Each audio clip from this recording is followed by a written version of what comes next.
Is that when you hook your life up with the God who really is alive, you just have no idea what he's going to do with you. But it will be an adventure, and that is one thing we know for sure. In fact, I want to share a story with you, but before I do, how many of you were actually here on our opening service? How many of you were here on our opening service? Is that not cool? Only 25 of you. That is fantastic. And so I just love the fact that through these 5 years, we've been drawing more people. Well, I want to share with you a story I shared on that first day. And it's this. It's been one of my best understandings of what life is like. And how many of you like roller coasters? How many of you roller coaster lovers? All right, awesome. How many of you hate roller coasters?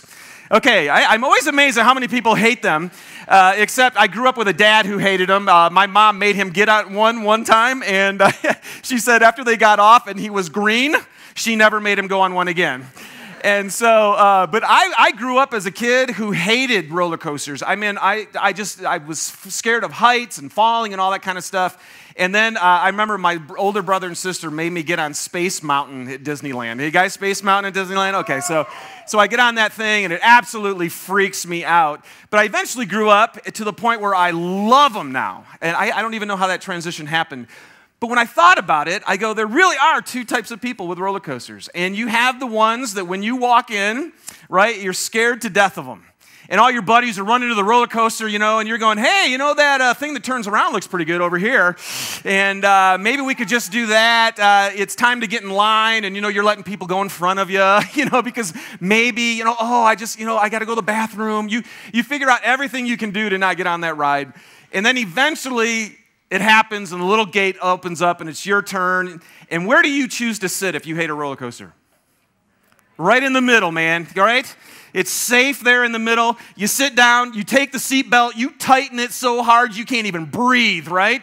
You pull the bar down and then you grab it with everything you've got. And then all of a sudden that horrific thing begins. Click, click, click, click, click, click. And you're just going up and you are white-knuckled. And then all of a sudden you reach the top and it comes over and you just, and you hate every minute of it. You hate the person who got you on that thing and you just can't wait to get off it. It's horrible.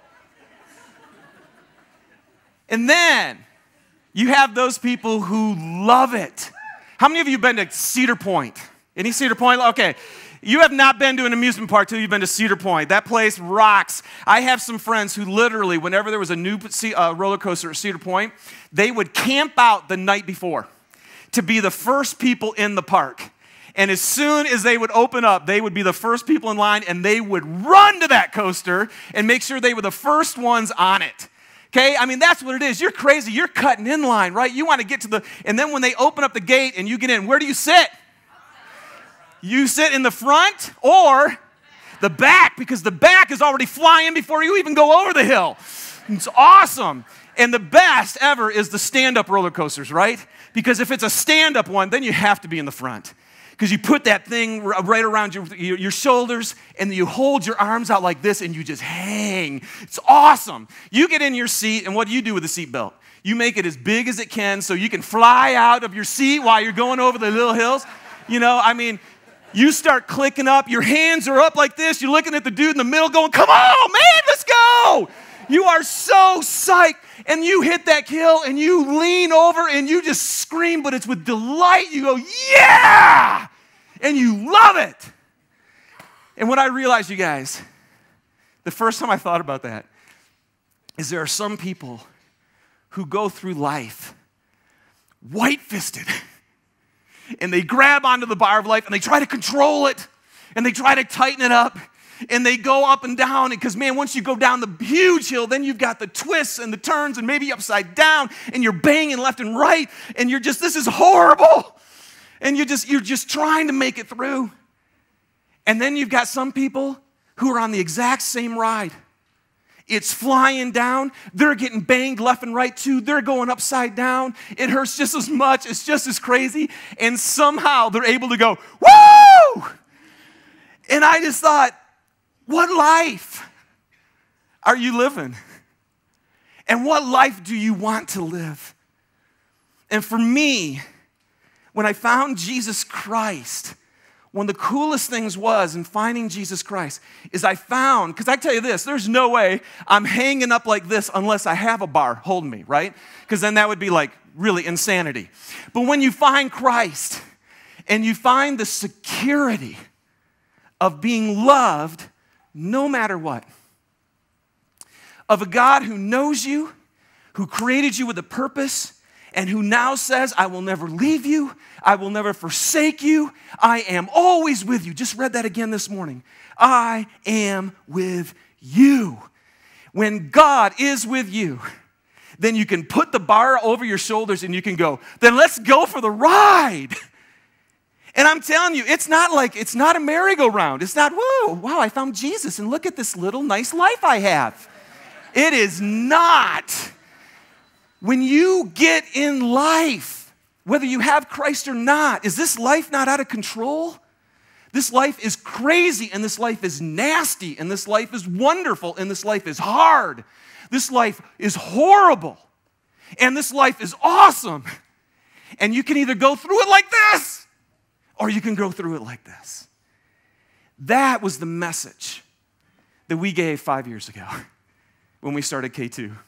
How many of you have ever been to Kings Island? Anybody ever been to Kings Island? How many of you have ever ridden the Beast? Okay. Now, this is fun. Some people know what I'm talking about. Here's the coolest thing about the Beast, right? You get up, you click, click, click. You go down that huge first hill. You swing around. You go all over the place. And you're just like, man, this is awesome. But now, because after you've done the big hill, it's kind of over, right? You're just going to kind of go fast and go around. With the Beast, halfway through, all of a sudden you go, click, click, click, click, click. You get to do it twice. It's awesome. And I tell you, when I thought about the Beast, that's how I feel today. That's how I feel today. In fact, I don't feel like that just today. That's how I feel with Jesus like all the time. Because what I realize with him is as long as he keeps me on this earth, he has me on a ride. And he has me on an adventure that is so far beyond me. And all we've been doing for 5 years is just seeing who else he's actually inviting to be on that adventure. Who else is it that God is trying to say, hey, connect your life with Jesus Christ and find the life that I have for you? And that's what it is. So I don't know, have you guys seen, how many of you have seen our Knowing or Question God campaign? You guys seen our Question God campaign? Got billboard, well, if you come to K2, you do, because it's right there. So, but it's been on Facebook, it's on I-15, there's we put flyers, 10,000 flyers went around the valley. And basically, guys, what we're trying to do here is to say this journey is going to continue. And it's going to be really important if we're actually going to know God to ask some questions about who he is and what's going on. I had a great one. This gal just yesterday, I think, said, I'm curious as to how you believe you know all of God's answers. Well, just come and find out. No, I'm just kidding. No, I mean, it's just, all she had to do was be here for a little while and she would know we don't, right? So, and then she just said, no religion has ever been able to prove that there is in fact a God. However, this religion not only believes there is one, but can speak in place of God, as a prophet would do, or the Pope. And I just want to say right off the bat, if you're here visiting, and if maybe you've showed up today because of this Question God thing and just wonder who we are, you got to understand, man, believe me, again, we are no Pope. I am no Pope. I do not claim to be able to speak for God as a prophet who knows all of his answers. What I am, you guys, is I'm just a guy who's discovering more about God all the time. I walked around my backyard this morning early and just prayed about it. I can say this, though. See, I'm a guy who has a story. K2 has a story, and I have a story. Just a few highlights. I could go for a few weeks on my story, but I was 11 years old going to a church, like a lot of 11-year-old boys do, right? You're bored out of your socks, and you hate this, and mom and dad make you go. It's awful. And yet one day, God made himself real to me. Wasn't looking for him. Didn't necessarily want him. And he just made himself very real to me.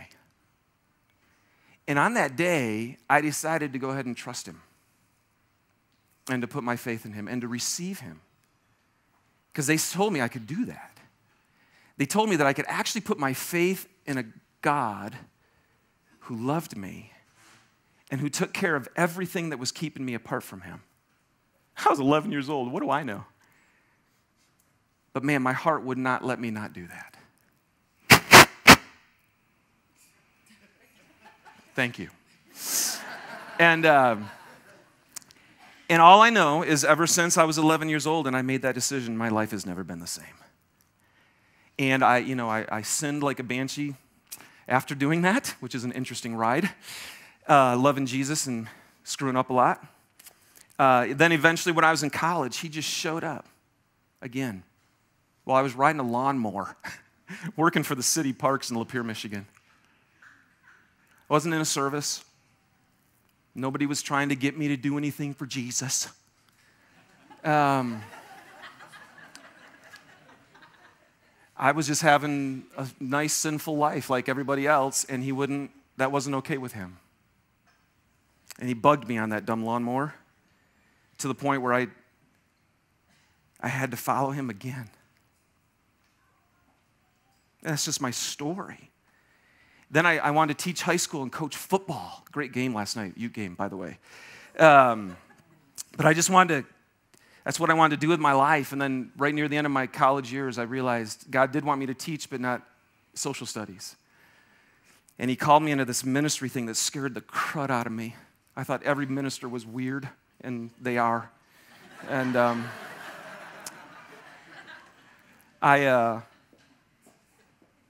but I knew I had no other choice, because when you give your life to the God who created you, and he can actually do with you what he created you to do, I can tell you this, I guarantee it's probably nothing like you thought. I know it has been for me. Did that in Ohio for a few years, and then went to Detroit, Michigan to help start a church called Kensington. Didn't know people started churches. I thought they already all existed. Never thought about that. I guess a church had to start at some point, didn't it? So we started this church and went on an amazing ride. For 13 years I was there. Very good place, secure, loved my people with my family. And then I got that crazy ask to consider doing this church. See, that's just my story. And what I have found is I keep discovering God. I'm still discovering God. I'm always discovering God more and more with what he wants to do with my life. And there are twists and turns. Holy smokes. There are blessings beyond imagine, and there are pains that aren't really fun to go through. But you don't go through them alone anymore.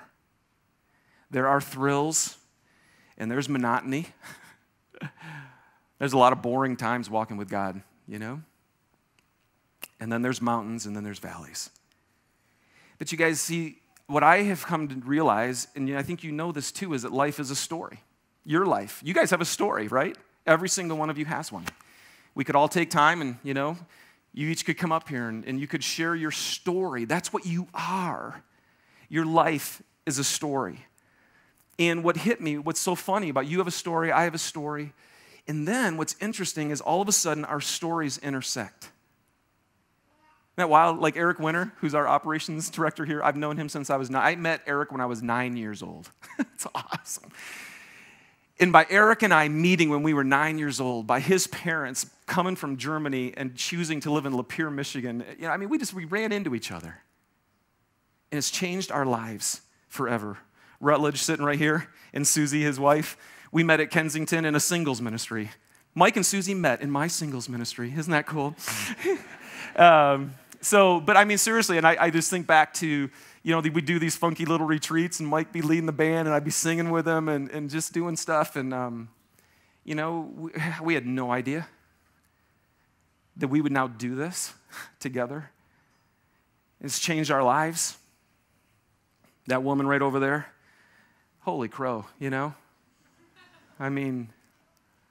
I'm in Southern Cal going to seminary, and she's in Missoula, Montana. And we meet in Mexico, New Mexico. I mean, whatever. I mean, you just never know, what God's up to and what he's going to do. But anyway, your stories intersect with Andy and Soggy and Christian, and they change you forever. And what's interesting is that happens over and over and over again. And what I realize is every single one of you that I can look at and hear that I know, it's like once we get to know you, our lives change. They change. And you know what? I still discover more. I'm still discovering more of God every time I run into one of you. But here's one of the things that really hit me with this, you guys. Again, intersections with other people have made me aware of one thing. This life is not about me. This life is not about me. I have a story, you have a story, but there is a bigger story going on. And I'm a part of the story, but I'm not the center of it. Can you imagine if I met you and said, hey, just want to let you know this whole thing is about me. And so now that you've met me, you will finally find the purpose for your life. And I mean, that may be the most insane thing for any of us to ever think that this was about us. And yet what happens is we get caught up in our life and it's all about us. We wake up in the morning and it's my job and it's my family and it's my issues and it's my finances and it's mine. And every decision we make gets revolved around our little world. Because this is the one world I got and this is it. And one of the greatest things that I think faith has done for me is I run into people and as I get to know God, I'm like, wait a second, if I live like this is my life. Man, we'll never have our life. We'll never experience everything that God has for us because what he has for us is so much bigger than our old deal. You guys, again, life is a story. And if you have a story and I have a story and yet none of us is the center of it, then we got to ask, well, then what's this all about? What is this story about that I'm a part of but not the center of? John Eldredge in this little book called The Epic said this: life doesn't come to us like a math problem. It comes to us the way that a story does, scene by scene. You wake up, and what will happen next? You don't get to know. You have to enter in, and you take the journey as it comes. And we're taking the journey, whether we like it or not. Again, I think it's so funny that none of us got to vote on whether we were going to be born or not. Hey, I'd really like a say in that, please. If I have to enter this crazy story or not. No, boom, you're in the scene. Okay, I'm here. I'm on the stage. It's scene 8, act 42, and I have no idea what's going on. And yet I'm in the story. But you guys, when there's a story, if I want to know Susie, if I want to know you, if you want to know me, then I have to know your story. And what I want to say to you today is the same thing is true with God, I believe. We believe here. That there is a story, and it's God's story, actually. In the beginning, remember? Kind of like once upon a time, something happened. The story began. And I'm just going to bust through this really quickly, but every great story, grab this little book, The Epic. It's really cool. But John Eldredge just shares how every good story that you and I love, every good movie. Susie and I just went and saw Star Trek. We're late, but did you guys see Star Trek? Whew, that was sweet. And I'm not even a Trekkie at all. My wife is, which is kind of weird to me. So she had the pointy ears on. No, she didn't. I'm kidding. But in every great story, there's an author, right? There's somebody. And what's so interesting, what Eldredge helps us to bring out, is the story that has been revealed through Jesus. Is that before you and I or anything ever existed, he did. And what's really wild is in the Christian faith, it's this Trinitarian belief in God. That there was Father, Son, and Holy Spirit. So in the very beginning, when it says that they created man, it says, let us create man in our image. Very intriguing that it was plural language, and yet there's only one God. See, what was happening before the world was ever created is that God was in perfect relationship. God is love. He's love. And so there was this perfection of existence of love. But like every good story, because there's some love. I don't care, man, if it's the wackiest movie, guys are shooting up everybody. There's always some broad that he loves. It's just in there. We got some love thing going on. And then there's a villain in every good story. And again, before the world was ever created, the story of God through Christianity is that before the world was ever created, there was a being who said, you know what, I don't like you being God, I want to be God. I don't like the fact that you want to be in control, I want to be in control. I want to run things, I want to do what I want to do, and I want to do it my way. And he caused a revolt to happen in the heavenlies before this place was ever even created.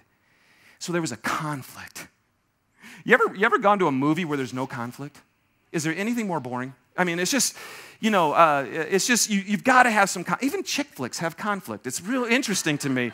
There's a villain, there's a problem, there's romance. And this is where creation comes into play. Is God creates the world. And we come on the scene. And there's a romance that's supposed to happen. But in that romance, there's a conflict. The Bible calls it sin. And the conflict is actually between us and God. Where we don't really want to follow God. Where we want to do the same thing just like the spiritual enemy did before us. And then we get in these relationships, right? And boy, you want conflict? Get married. It's awesome. Get close to another person, and what happens is you get conflict. Why? Because I want to do my own thing, and so do you. Man, there's lots of conflict, right? I mean, look around the world. Woo, lots of stuff. And then what's amazing is the Bible goes on, it says, and in the midst of the conflict, right, there's the hero. There's the hero. Every story has a hero. Star Trek, it was awesome. Captain James T.R. Kirk. A hero. And then there's a rescue. And then after the rescue, they live happily ever after. And what God has said is, there's a lot of love. In fact, I am love. But there's a lot of conflict in this story called life. So I sent a hero. I sent Jesus Christ to come and resolve this conflict so that we could get back together again. So that we could be the way that I intended it to be. So it could be resolved so you could know how much I love you. So that you could know that I love you even when you could care less about me. When I am your enemy and you're angry at me, I want you to know I love you. And so God says, well, let's do it. Let's see it. Let's have a hero. Let's have a rescue. And then let's all live happily ever after. None of us are at that point yet, which is so cool. That chapter hasn't been written for us yet. But it's going to be. So here's what hit me, you guys. Why do we need to ask questions? As a church, why did we want to do this series? Question God. Question Him. And I just want to give you 3 reasons why I think we should ask some questions. By the way, can I just share a funny story? We were out passing out our little question God, little brochure or thing, door hangers. And I was walking with Ashlyn, and Susie was with Mariah and Caleb, and we're going down our streets in our neighborhood. And Susie met this wonderful, really sweet elderly gentleman. Was having a great conversation with him. And Ashlyn and I were on the other side of the road. We got done, so we came back, and we were sitting there talking. So he sat down, and our kids sat on their stone little fence, but we needed to get going and stuff. So I said, okay, so we probably, that's so great to meet you. And all of a sudden, Ashley goes, hey, so are you going to question God? Don't you love kids? I mean, they just totally expose you completely. So you're going to question God? Luckily, I don't think he heard her. So we went on. But so but I want to ask you, so are you going to question God? Are you going to, and why should you? Because I think you should. Here's the first reason why I think we should question God. It's because we enter the story in the middle of it. The story started way before us. It's been going on for thousands of years. And then we come on the scene. Have you ever entered the movie halfway through it? You ever done that? You ever walk in the movie and go, oh, I get it. No, you don't. You have no idea what's going on with that movie. So what you have to do is, what do you have to do? You have to ask questions. And hopefully there's been somebody who was there from the beginning who got to see it, and then you can ask your questions. Hey, what's going on? Who's that? Why did he do that? And so you have all these questions because you want to pick up so that now that you're going to watch the rest of the story, you go, got it. Okay, I get it. Okay, good. All right, so with God, if he's been busy, and we're in 2009, and he's been busy for thousands of years, and then actually in eternity before he created everything, I think that's a really good reason to ask him questions. So there is no wrong question. There is no bad question. Go for it. Ask him everything that you've got because there's no way we know what's going on. And again, remember, you're a part of the story, but you're not the center of it. And that's why who are you guys at K2 to think you can answer these questions? Well, listen, I'm still discovering too. I'm on this journey too. But through his scriptures and other things, we're going to see what he has to say about the questions that we're going to ask him. The second reason why I think we should ask questions is because the story is bigger than our own experience. I live in Salt Lake, you know? In 2009, I know very little of the whole bigger deal. Look at this verse, Ecclesiastes chapter 3, verse 11. It says, he has made everything beautiful in its time. He has also set eternity in the hearts of men, yet they cannot fathom what God has done from beginning to end. That's a beautiful verse. One of the things I like about that verse is it says that God set eternity in our hearts, you guys. And I think what that means to me is that there's something that we long for. Isn't it weird how as a human being, we're just not like, hey, this is cool. Kind of like this. I mean, we hardly ever feel that way. We always feel like there's something missing or there's something more. Or I think it's because God has set eternity in our hearts. That's why we wonder, why are we here? And what's this all about? And I think that's why there needs to be a place for your questions to be asked. Because if eternity is in our hearts, that's so far beyond us. And we need to be able to question and figure out what that's all about. And the other thing I love about this verse is it says we cannot fathom what God has done from beginning to end. You know what hit me? Why should we ask questions? Because if you're not asking questions, then it might come across as you know everything that God knows already. I mean, and that would just be really, because obviously, do you really want a God that you could fully understand? I think about that a lot. It's like, why would we want to ask questions? Because God is so much bigger. The story is so much bigger. And if I don't have any questions for God, I think I've got this thing figured out. That would just be ludicrous. Of course we don't have this thing figured out. And so we got to ask our questions. And I got to tell you too, if your God fits in your intellectual capacity, you really want a God that small? I'm telling you, I hope God blows my mind. I hope he is so far beyond me. I hope I never get all my questions answered. Then I could be like, God? That's creepy. I want him to be that, and so I'm going to ask him my questions. And that's why, for us to feel like, hey, who are we to answer all God's questions? We're not. We're still discovering, but we're going on that journey together. Here's the third reason why I think we need to ask our questions, is that we really don't know the one who's writing the story. We really don't know him. And so we got to ask some questions to get to know him. This is the conflict. See, the Bible tells us that everyone is born with this nature that's bent away from God, and we're bent towards ourselves. The Bible calls this issue called sin, and it actually separates us from God. Look at these couple verses here. Romans 3:23. I'm just going to read the first verse. It says, for all have sinned. There's not a human being alive. None of us are perfect in this world, and we all know that. And we all fall short of God's glorious standards. So we fall short. We're not with God. We don't get him totally. We fall short of that. Look at this verse. Ephesians chapter 2, verse 12 says this. Paul's talking to a group called Gentiles, which would be, if you're not Jewish, that's you. And if you're not Jewish, that'd be me. And he tells us, he goes, in those days, in the earlier days, you were living apart from Christ. You were excluded from God's people, Israel, and you didn't know the promises that God had made to them. You lived in this world without God and without hope. So, here's my point. Why at K2 would we say, man, we need to ask God a lot of questions? I think it's because we don't really know him. when you meet somebody that you don't know, okay? So maybe it'll happen today. If I meet one of you and I don't know you, then one of the first things that's going to happen is I'm going to ask you some questions, right? Hey, so is this your first time here? How'd you hear about it? Where do you live? What do you do? Got any kids? You know what I mean? What do? You just start asking questions when it's somebody who's brand new. If you are beginning to think about having a journey with God, what are you going to do? So, how are you? How long you been around? What are you up to? You would ask God questions.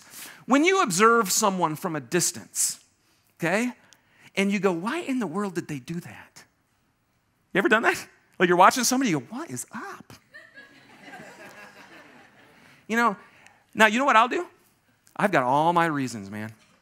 To my own shame, one of my pet peeves is just bad service in a restaurant. Anybody else? What is their deal? I am here. And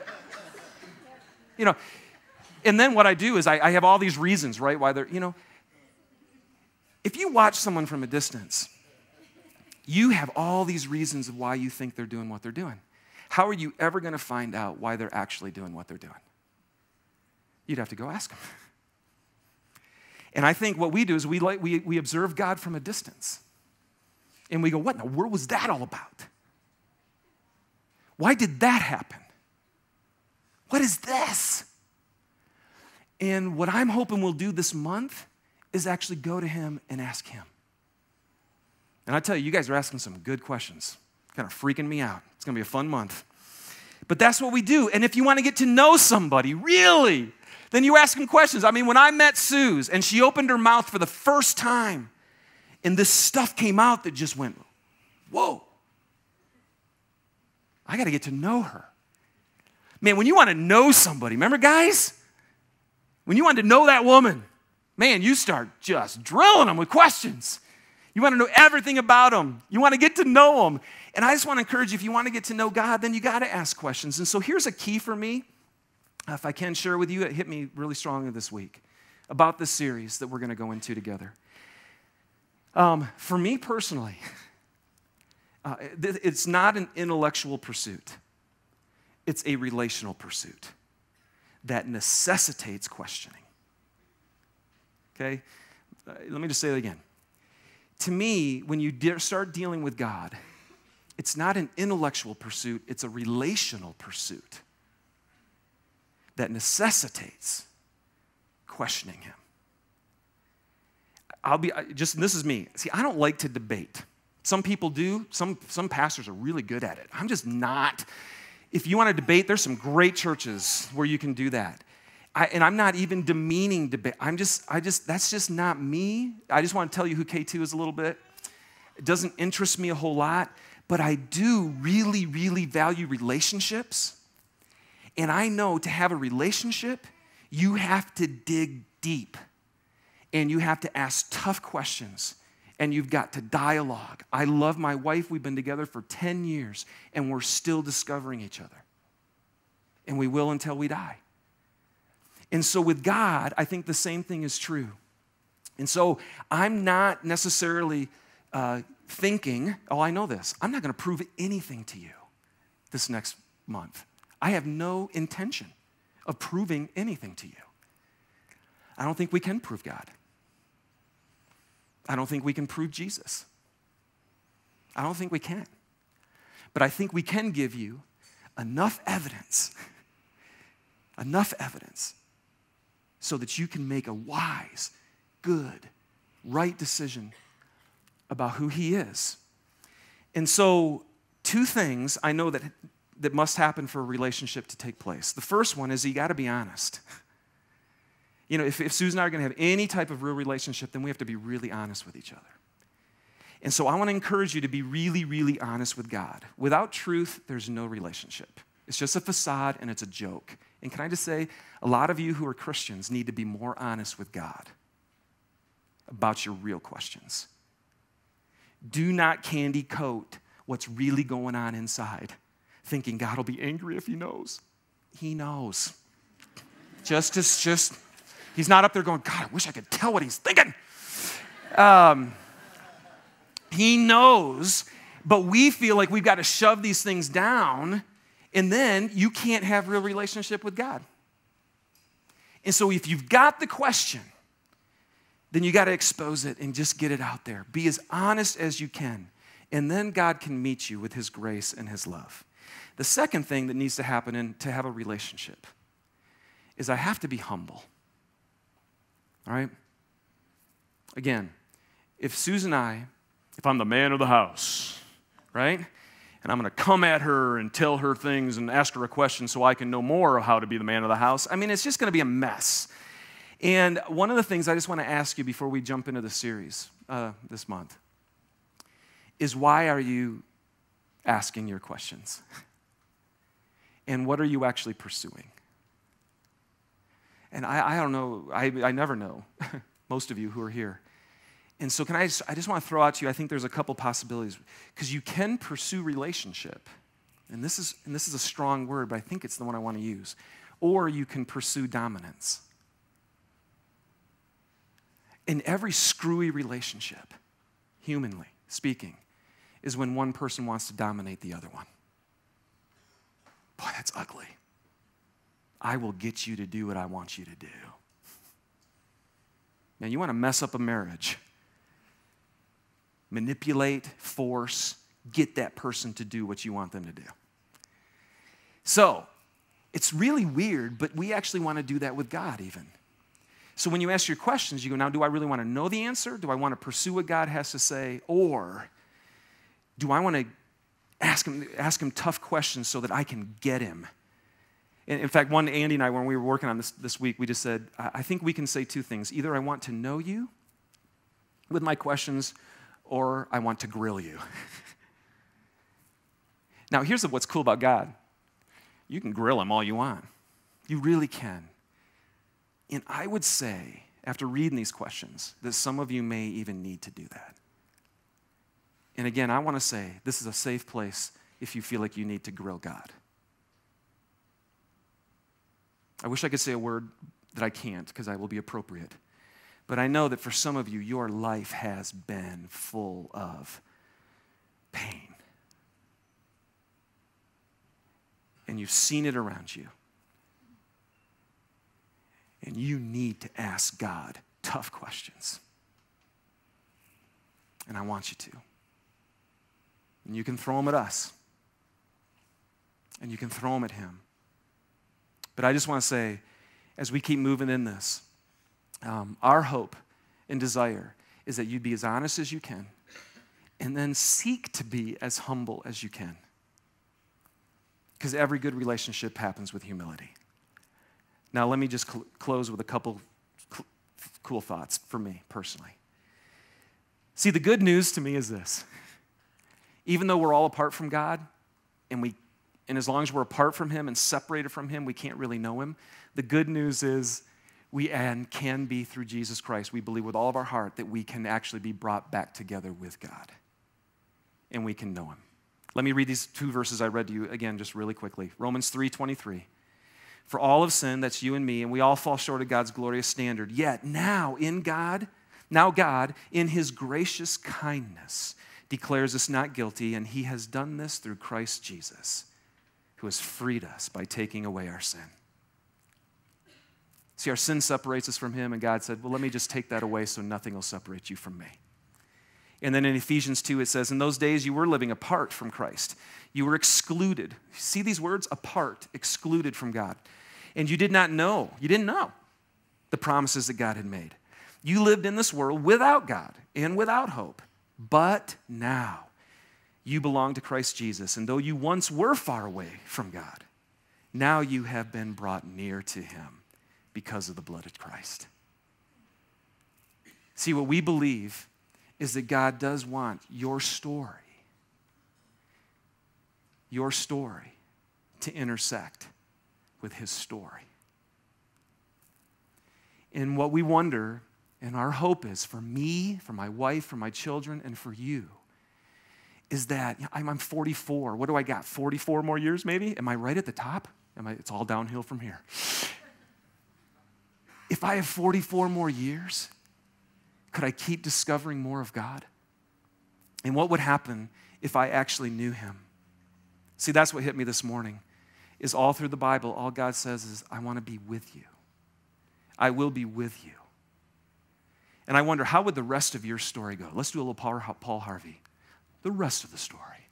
What would happen with the rest of your story if all of a sudden you knew God and your story came intersected with his? Here's what I think might happen. I'm just going to read a passage for you. Ephesians chapter 3, verse 14, and I'm closing with this. Paul writes this: when I think of the wisdom and the scope of God's plan, I fall to my knees and I pray to the Father, the creator of everything in heaven and on earth.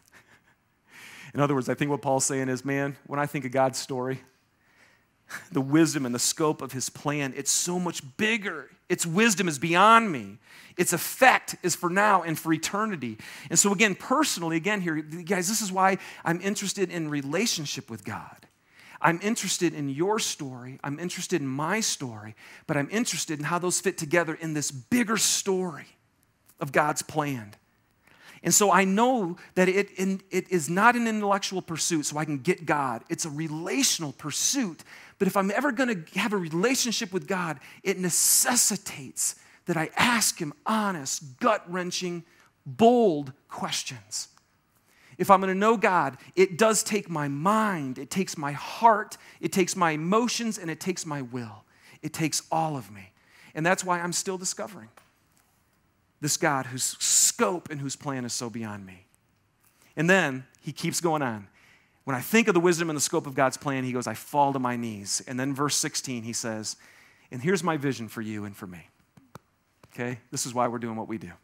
It's why we exist. I pray that from his glorious, unlimited resources, that he will give you mighty inner strength through his Holy Spirit. And I pray that Christ will be more and more at home in your hearts as you trust in him. May your roots go down deep into the soil of God's marvelous love. You guys, my hope for the rest of your story and for mine is that you might receive mighty inner strength and roots that go down deep for the storms of life in the love of God. And then the second thing, look what he says next. And I pray that you may have the power to understand, as God, all God's people should, how wide and how long and how high and how deep is his love really is. May you experience the love of Christ, though it is so great you will never fully understand it. Then you'll be filled with the fullness of life and power that comes from God. See, as hard as this life is, the Bible says, though, God is love. And his love is beyond our ability to grasp or to even know unless something divine happens in our hearts.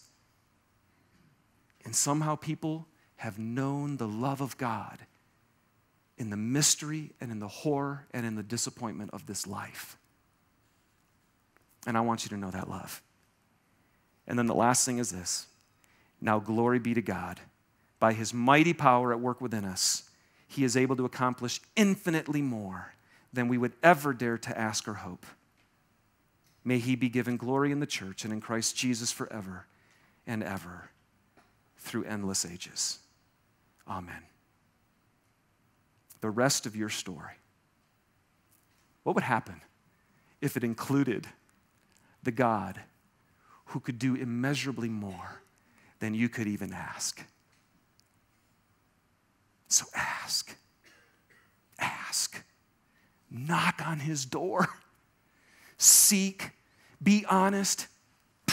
Put the seatbelt on and raise your hands and go, bring it on. I'm going for the ride. And see what he has for you. We're going to be as honest as we can. I hope you'll be as honest as you can. And we're going to go down this road together as we try to discover him.